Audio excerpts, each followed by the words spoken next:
Hello and welcome to another edition of Sun Dragon Tips and Tricks. I'm Rebecca. I'm the owner of Sun Dragon Art and Fiber in downtown Brevard, North Carolina, and I'm at my house because it's Monday and I thought we're doing our summer make-along is crochet and it is based on granny squares. Lots of different things having to do with granny squares. I have done a few videos on the basics of a classic granny square. And I thought I'd do a couple of short videos today. I have all of these granny squares that I have been making. I just dropped one on the floor. I've been making for a cardigan I'm hoping to put together. I need to make 46 of these and then some half ones that end up being triangles. I've made 31.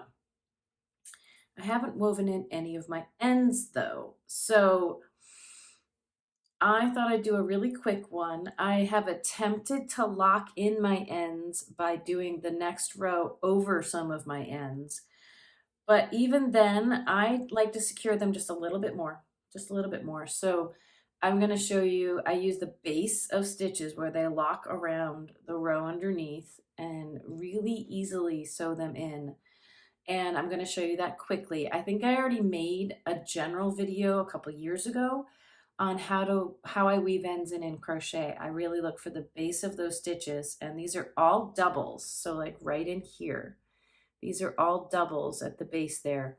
So I'm going to flip the camera so I can show you what I do and give you some basic tips on easy ways to do this. Now, some people will lock it in as they go and be done with it, like just one pass. I like to go back and forth a couple of times, maybe 3 times total, just to make sure it's not going to come out. It's not as much of a danger with crochet, especially like this top part where I've fastened off. That is almost its own knot right there. Just want to hide the end. This one I'm not going to do yet because there's another row that's going to grab around that, but I'll show you all the inner rows.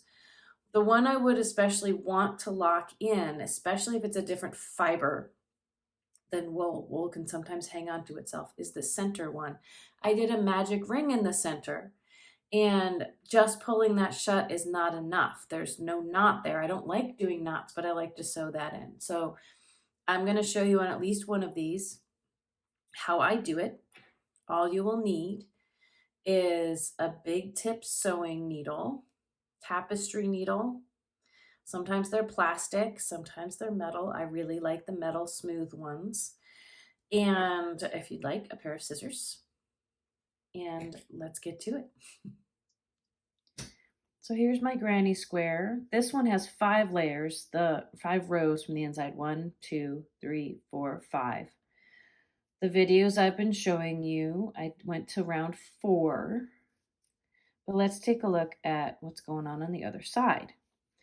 So most of these, like if we take this guy here, I have ends that are somewhat locked in, and they're almost always at the corners. I have places where things are already under the base of the stitches here on the back. I do like hiding my ends on the back.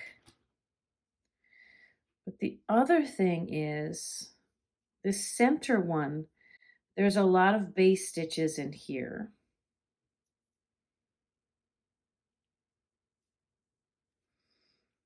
So let me show you how I make sure that my magic ring doesn't come out anymore.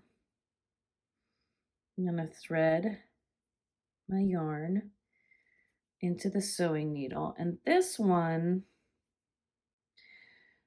I might go forward. I'm going to try to grab under a few strands on this side. Again, I'm going to keep everything in the base of these stitches, right in the center. And I might come over here and grab a few.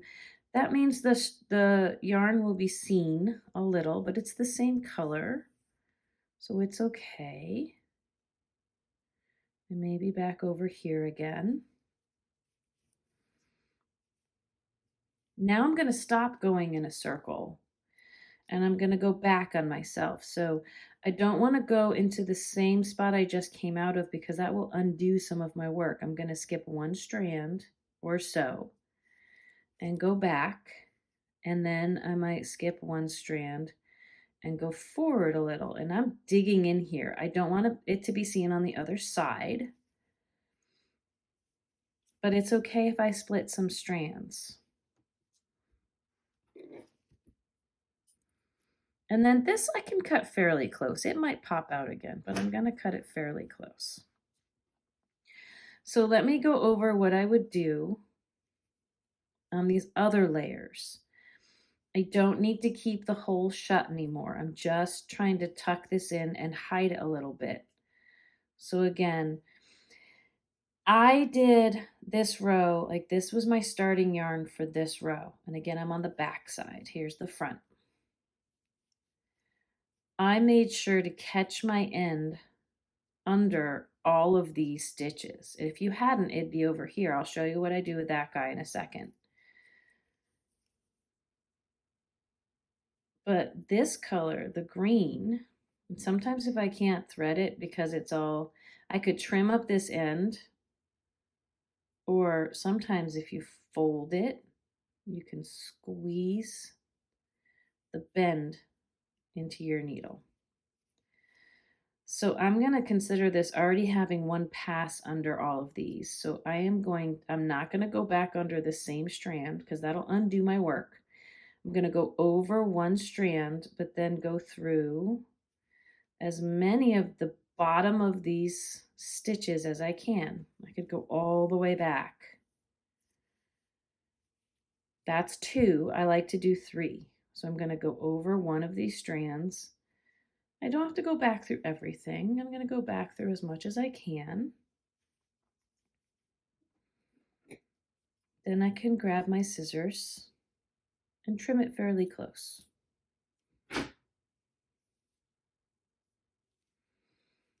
Now let's take this guy. Let's treat this purple one. And again, I'm going to fold the yarn and pinch really close to make this as tight as I can. Sometimes I pinch my fingers and then open them as I'm going through the needle. So pinch and kind of open and push. So let's say that this one, and I'm going to go into the same spot. I'm going to go to the closest one to me. Because see, this is really far away. I don't want to cross empty space if I can help it. This guy, I could just go straight under, but let's do the same assumption as the other. Let's skip one strand. This is what it'll look like if you hide a different color under this back end here. I'm going to skip over one strand and go back under through as much of the center as I can. Maybe I'll go to where I came out last time or went in last time. And then I'm going to skip one strand. I try not to hide too much in the same spot, but sometimes it's with granny squares that's unavoidable. So I've got a few little colors, the purple showing a little. But again, this is the back side. So if I trim that up and I flip over to the front, I'm not seeing any of that. So let's review on a couple more of these. I'm working from the inside out. So the next one I can spot is right here. And I did catch that under.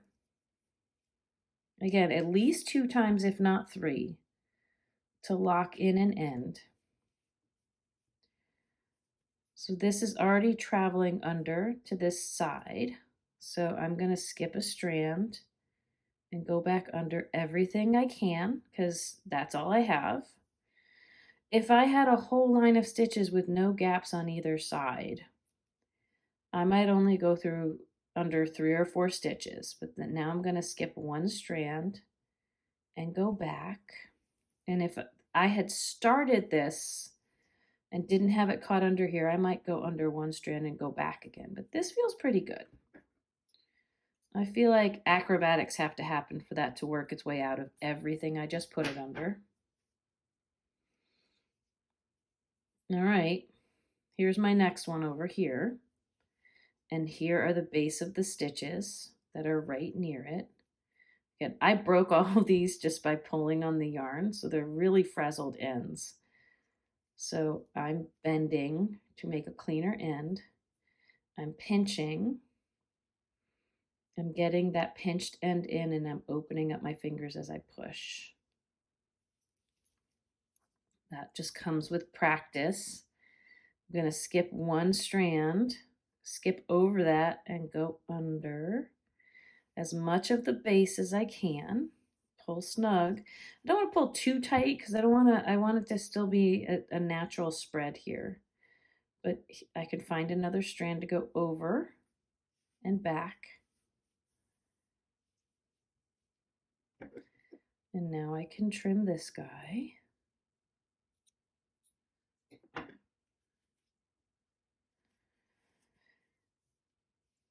Keep moving my way out. Here's a light purple caught under some dark purple. So let me thread again.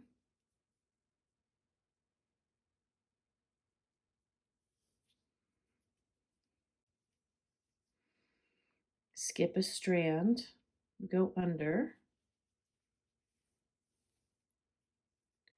Skip a strand and go back.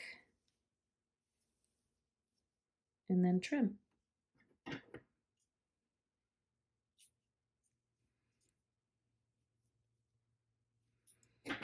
Starting to look better, right? Still have a few more to go. 1, 2. I'm only going to do these 3.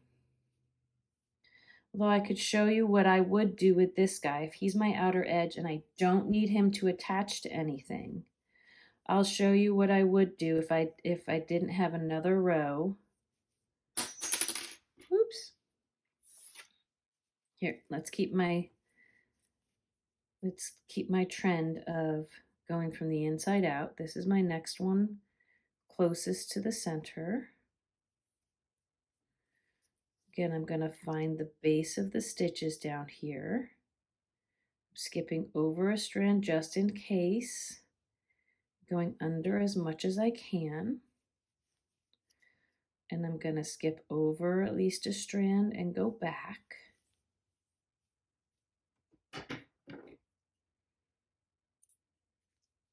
Two more that are easily within reach. I change colors every round. So I'm going to have about 2 strands for each row. So for 5 rounds, I have 10 that I am hiding here. Skip a strand over and under everything else through the center, over one strand and under all the ones closer to me. And I can go all the way out to the outside edge of that if I need to. Let's trim him.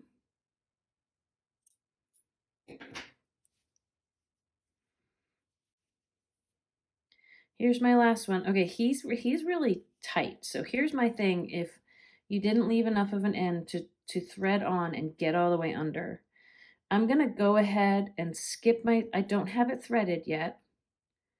I'm going to skip my strand and get my needle set up in there. And then I'm going to thread my needle. See if I can get my fuzzy end through just enough that I can then pull it through. As long as I have a little bit left there. And now I'm going to turn it around so I can do the same thing again. Skip a strand, get under some of this, get it set up so that the part I'm going to thread is right near my yarn because there's not much there. You need to get this wet to thread it, whatever you need to do to thread it. I got it under there even though there wasn't that much of a tail left. So here's what I would do. I'm going to go into the same spot with this yarn. Even though my yarn is up here, everything up at the top doesn't give me as clear of a space as down here, and it won't be hidden as well. So what I would do if there's no row right near it, if there's not another row here where I could hide, I'm going to snake my yarn down. I'm going to go under a strand here, and then maybe under a strand here, kind of just gently. Going to find a bump that's a little closer to the bottom in the same color if I can. And now I've moved my yarn from up here down to here, and I'm gonna, it might get thick here because I've got 2 strands I'm hiding, but I'm gonna do the same thing. I'm gonna go under at least a few stitches, come back, skip 1 strand, and go back, and skip 1 strand, and go the opposite direction. And then I can clip hem. So it took me 10-12 minutes, but I now have a granny square with no ends versus one of these many that still have all the ends hanging. So I just need to do that 30 more times for the ones I have done. I still have 16 more of these to make. And then I can start putting my cardigan together. But that's how I hide my ends.